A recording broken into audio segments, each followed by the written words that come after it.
எங்களுடைய கூட்டணியுடைய வேட்பாளர் இபிஎஸ் தெளிவுபடுத்தியாச்சு. முதலமைச்சர் வேட்பாளர் இபிஎஸ்னு இது அவர் டிவியில் பார்க்கல, தொலைக்காட்சியில் பார்க்கல, பார்க்கறதுக்கு நேரம் இல்லை, மக்களை பார்க்கறதும் இல்லை, தொலைக்காட்சியில் பார்த்து தெரிஞ்சுக்கல, ஒண்ணுமே தெரியாததை வச்சு எங்கிட்ட கேள்வி கேட்கணும். தெரிஞ்சிருந்தா பரவாயில்ல, ஒரு கட்சியுடைய தலைவர் எல்லாம் தெரிஞ்சிருக்க வேணும். தெரியாம அறியாம பேசிட்டு இருக்க, நாட்டில் நடக்கிற நிலவரம் என்னன்னே தெரியல. இப்படி ஒரு தடவையாவது இப்படி பிரஸ் மீட் காட்ட சொல்லுங்க, புரிஞ்சுக்கிட்டோம். நாட்டில் உங்களை போல் இருக்கிற நிருபர்கள் கேட்கின்ற கேள்விக்கு பதில் சொன்னா தான் வெளியில என்ன நடக்குன்னா அவர் புரிஞ்சுக்கிட்டோம்.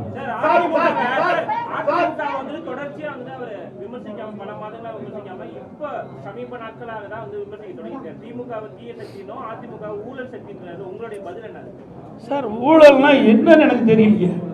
ஊழல் சக்தினா என்ன, யார் குறிப்பிட்டு சொல்றாரு? நீங்களா ஒரு கற்பனை பண்ணிக்கிட்டு இவர் தான் சொல்றீங்க. தீய சக்தி ஊழல் சக்தி யாரை குறிப்பிட்டு சொல்றாரு?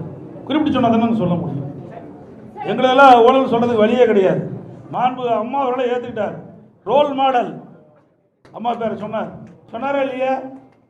புரட்சித் தலைவர் எம்ஜிஆர், மாண்பு அம்மா ரோல் மாடல் சொல்லியாச்சு. எங்களுடைய அதிமுக ஆட்சி நான் முதலமைச்சராக இருக்கும்போது என் மீது ஊழல் குற்றச்சாட்டு சொல்லி நீதிமன்றம் போய் நீதிமன்றத்தில் நிரபராதின்னு வந்திருக்கிறேன். எப்படி ஊழல் சொல்ல முடியும்? யார் கூட வச்சிருக்கிறாரு? அவர் கூட அதிமுக ஒருத்தர் வெளியில் போய் அந்த யார் உங்களுக்கு சேர்ந்திருக்கான்னு தெரியும், நான் பெயர் சொல்ல விரும்பல. தாவேக்காவில் போய் சேர்ந்திருக்கார். அவர் ஊழல் குற்றச்சாட்டு புரிஞ்சு ஜெயிலிருந்து வெளியே வந்தவர். வந்தாரா இல்லையா? அப்போ யாரோட கூட்டணி வச்சிருக்காரு? ஆக எங்களை குறிப்பிட்டு சொன்னால் அதுக்கு உண்டான பதில் நாங்கள் தெளிவாக சொல்லுவோம். நிறைய பதில் இருக்குது எங்களுக்கு, ஒன்றும் பதில் இல்லாதெல்லாம் இல்லை. இது பொன்விழா கண்ட கட்சி, 31 ஆண்டு காலம் ஆட்சி புரிந்த கட்சி. நீங்க 31 ஆண்டு காலம் ஆட்சி புரிந்த கட்சிங்க.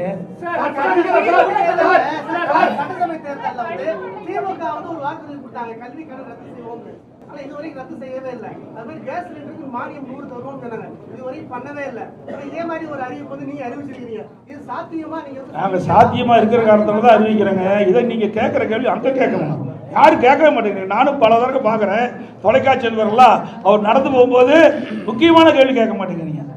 அப்படியே ஏதோ சொல்லிக்கிளி கொடுத்து கேள்வி கேட்கல நமக்கு தெரியல. ஆனால் இந்த கேள்வி அங்கே கேட்க வேணும்.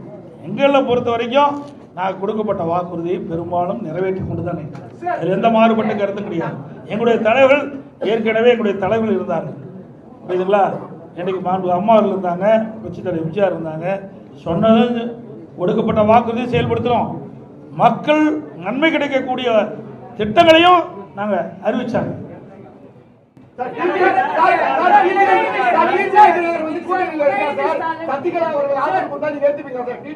சார் அதெல்லாம் ஏற்கனவே முடிஞ்சு போச்சு, அதையே திருப்பி பேசிட்டா சார்.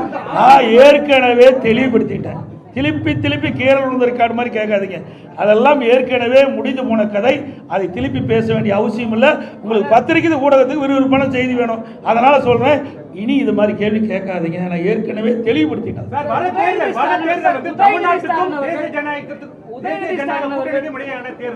அதனால மக்கள் பார்த்து வாக்களிங்கன்னு சொல்லிட்டு முதலமைச்சர் சொல்லக்கூடிய அந்த பிரச்சாரத்தை நீங்க எப்படி பாக்குறீங்க?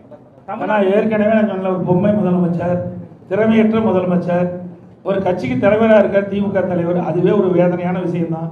நல்லா சிந்திச்சு பாருங்க. இது எந்த எலெக்ஷன் இருக்குது? இது தமிழ்நாட்டில் யார் ஆட்சிக்கு வரணும், யார் ஆட்சிக்கு வரக்கூடாதுன்னு நடக்கிற தேர்தல். புரிஞ்சுக்கிட்டீங்களா?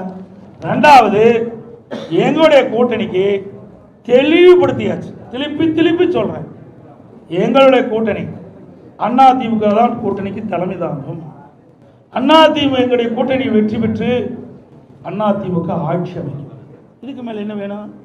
தேசிய கூட்டணி எங்களை சொல்றதுக்கு எதுவுமே இல்லைங்க. எங்க மீது எந்த புகாரும் சொல்றதுக்கு ஸ்டாலின் கிட்ட சரக்கு இல்லை. அதனால வேற ஒருத்தர் பிடிச்சிட்டு சொல்லிட்டு இருக்காரு. இங்க ஆளுநர் அதிமுக ஏற்கனவே முடிவு செய்யப்பட்டு விட்டது. எங்களை பத்தி சொல்லுங்க, நாங்க பதில் சொல்ல தயார். முடியலையே, இருந்தா தானே சொல்ல முடியும்.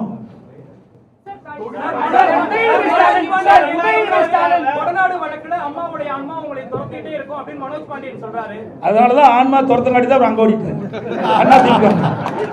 ஆன்மா யாரை துரத்தது பார்த்தீங்களா? உண்மையா இருக்கிறீங்களா? எங்களை ஆசீர்வாதம் பண்ணிட்டு இருக்குது அம்மா. அதனால இங்க இருந்துட்டு இருக்கிறோம். இங்க இருக்கின்றவர்கள் யாரெல்லாம் தவறு செய்தார்களோ, யாரெல்லாம் இந்த இயக்கத்துக்கு துரோகம் செய்தார்களோ, அம்மாவுடைய ஆன்மா அவளை ஆட்டி படைச்சிட்டு இருக்குது.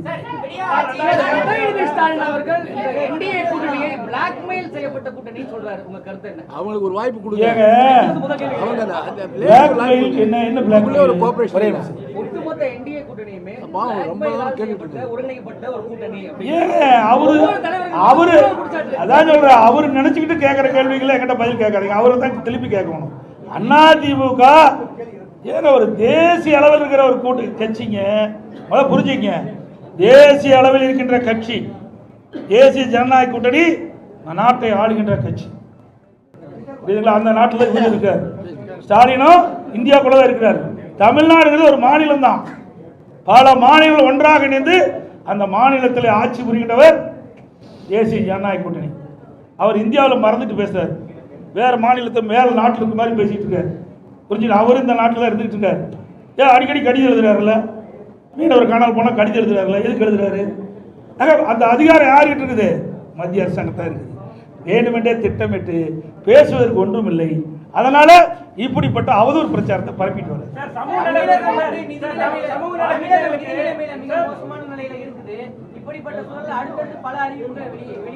ஏங்க நாங்க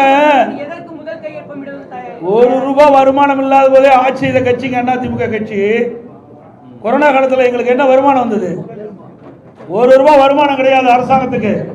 அந்த காலகட்டத்தில் கூட வருவாய் இல்லாமலேயே ஆட்சி புரிந்த கட்சி அதிமுக கட்சி. அதனால வருவாய் பெருக்கி உயர்த்தி நாங்கள் அறிவிக்கின்ற திட்டங்களுக்கு தேவையான நிதிகளை உருவாக்குவோம். கொடுக்கப்பட்ட வாக்குறுதியை நிறைவேற்றி தருவோம். அதெல்லாம் பிறகு சொல்லுங்க சார், இன்னும் நாள் இருக்குது. இப்பவே சொல்லிட்டு இன்னும் 1 வருஷம் இருக்குல்ல, இல்ல ஒரு 2 மாசம் இருக்குல்ல.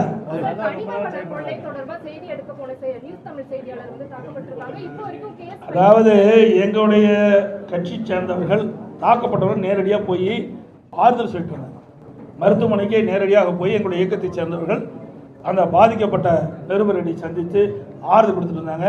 நாங்கள் தான் ஏற்கனவே வன்மையை கண்டிச்சுட்டு இருக்கிறீங்க. நீங்கள் ஊடக நபர்கள் பத்திரிகை நம்பர்லாம் அவர் தூக்கி பிடிச்சிட்டு இருக்கிறீங்க. அதனால தான் உங்களை அடிக்கிறாங்க. புரியுதா? தப்பாக நினைக்க வேண்டாம், யாரும் தவறாக நினைக்க வேண்டாம். அந்த கட்சி அப்படிப்பட்ட கட்சிங்க, திமுக கட்சி அப்படிப்பட்ட கட்சி. தயவு செய்து இனிமேலாவது உண்மை செய்தி வெளியிடுங்க. அன்போடு உங்களை வேட்டிக்கிறேன். உங்களுக்கு ஒரு பாதுகாப்பு கொடுக்குற கட்சி அதிமுக கட்சிங்க. நீங்க திமுக கட்சிக்கு எப்பொழுது பார்த்தாலும் எங்களை பத்தி தான் குறை சொல்லிட்டு இருக்கிறீங்க. இருமுனா குறை சொல்றீங்க, துப்புலா குறை சொல்றீங்க. ஆனா திமுக பத்தி ஒரு குறையும் எந்த தொலைக்காட்சியிலும் வருதில்லை, எந்த பத்திரிகையிலும் வருவதில்லை. அதனாலதான் அவங்க தைரியமா இப்படிப்பட்ட தாக்குதல் ஈடுபடுறாங்க. நீங்க உண்மை செய்தி வெளியிடுங்க, மக்களே உங்க பக்கம் இருப்பாங்க, உங்களுக்கு மக்களே முழு பாதுகாப்பு கொடுப்பாங்க. இருந்தாலும் அனைத்து இந்திய அண்ணா திராவிட முன்னேற்ற கழகத்தை பொறுத்த வரைக்கும் உங்களுடைய ஊடக நண்பர்களுக்கும் பத்திரிகை நண்பர்களுக்கும் நிருபர்களுக்கு எப்பொழுதும் பக்க பலமாக இருப்போம். அதில் எந்த மாற்று கருத்தும் கிடையாது.